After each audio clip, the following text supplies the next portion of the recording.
United States Postal Service, $9 billion in lost revenue last year. The negative $9 billion. Just another year of losing money. Hey, they going to privatize it? Is Trump going to step in and do something or what? So my last video, I kind of brought that up. This one here, there's two ways, obviously, they got to deal with this. One is the simple one. What do you cut services? What are you going to do to cut the head count? Or two, the one that they never, ever, ever, ever seem to look at is how can they increase their business? So at this point, this is probably what I look at the starting point. Of all the years they keep upping and up and up in their prices, the one thing they cannot do a whole lot anymore is up those prices. They are right at the USPS and FedEx rates on a lot of items. And if you get a box that's a little bigger than a 12 by 8 or whatever, sometimes their prices shoot way up and they're not competitive at all. It's a joke. They think they're going to deal with small packages of everything all the time. They're not going to survive that way. This isn't 30 years ago where 10 billion letters and mail was sent out every day. That doesn't happen.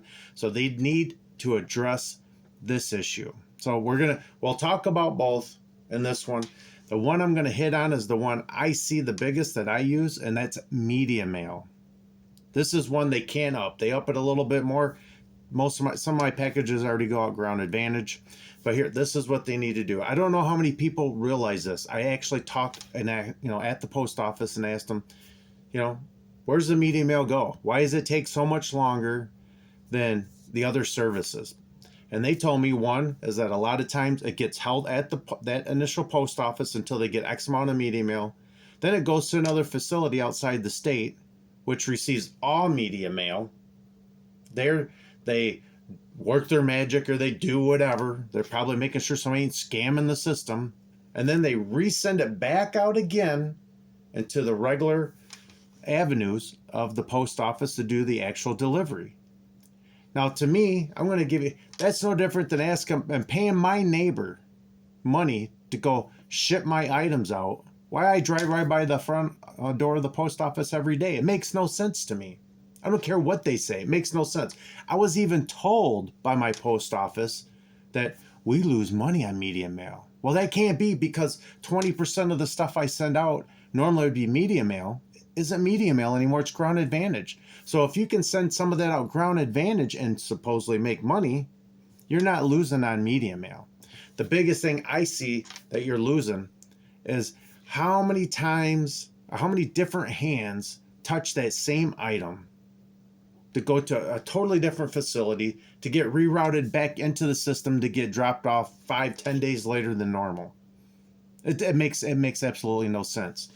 The individuals at each post office have the ability to end up, if they have to inspect a media mail item, they can do that. Plus, I am sure most media mail is sold or sent out by resellers, which these people know. They see them daily, weekly. They can end up inspecting some of their stuff. They get a good feel for these people are not lying. They're not cheating. They're not doing anything to the system. And that's how it should be tackled. Even if it has to still sit for a couple days, but it doesn't go to a totally different facility for totally other people to handle, to totally get put in a massive warehouse to get whatever they do. I don't know. What do they send it all through a scanner? Come on. You guys are losing $9 billion. So my version is media mail stays in-house, gets checked there, and just gets sent on out. And you got a whole facility which probably has, I bet you probably has hundreds, maybe thousands of people working there, on top of the ones who never add, always take from the bottom line, never add to it. And that's all, any form of management, mid-level, upper level, the secretaries, all that kind of stuff, the warehouse they're in, all these kind of things. So that would be the first thing I think should be looked at. Keep media mail, but take it in-house. Don't mess with that other crap anymore. That to me is huge. Makes no sense. So I'll leave that alone. Please like, subscribe, comment down below. Hey, this is Jeff at Below Average. Come to you with some crazy ideas talking about the UPS because this directly affects a lot of people out there. And I mean, right, that's to me is a no-brainer. Makes no sense. I guarantee you, the reason that was probably put in place forever ago was just because they're just trying. The biggest thing is they're just trying to add another layer of management, overseeing all this kind of stuff. That's usually where the problems begin. Not all the problems are from the workers, folks. It's the people who put them there, which is all management, right? So let's go to the next thing. You see those little teeny tiny trucks they drive around all the time? They go by every house, every address, 6 days a week in the whole United States. Unbelievable. In a teeny tiny truck. Don't you think if they make maybe the next size up truck, just the next size up, and then you cut your prices on those slightly larger than a shoebox size. I know it's a little bigger than that, but you cut those rates down to where you're extremely competitive, if not beating, which you should be able to beat. One more size up, maybe 2 sizes up, you should be able to beat UPS and FedEx rates and gain more business. While that little truck drives around to every address in the area, a little slightly bigger truck, they can do that too. Then there's a huge savings. Instead of trying to shrink things down to the point you're done, because you're going to put yourself in a position where you will be cutting individuals, you'll have to do something totally drastic to end up saving some money. That kind of $9 billion, that's a big chunk of change. Why not slightly bigger trucks? I know in your budget you got to replace those at times. And I'm going to throw this in there too. Replacing them you're going to put them electric, where the cost of one of those is more than the regular version. On top of, obviously, your electric bill is going to go up with that. Even if you think there's a break-even point, there's enough YouTube videos of people out there that use electric vehicles for like Uber, that turn around and find out that those batteries die like they 1-2 years, maybe not even 3 years, and the most expensive thing in that vehicle they're having to replace because they're not designed to be drove 6, 7, 8 hours a day. So same thing for the post office. Just a thought there, because I know they're probably looking at buying a bunch of those crazy things. Whatever.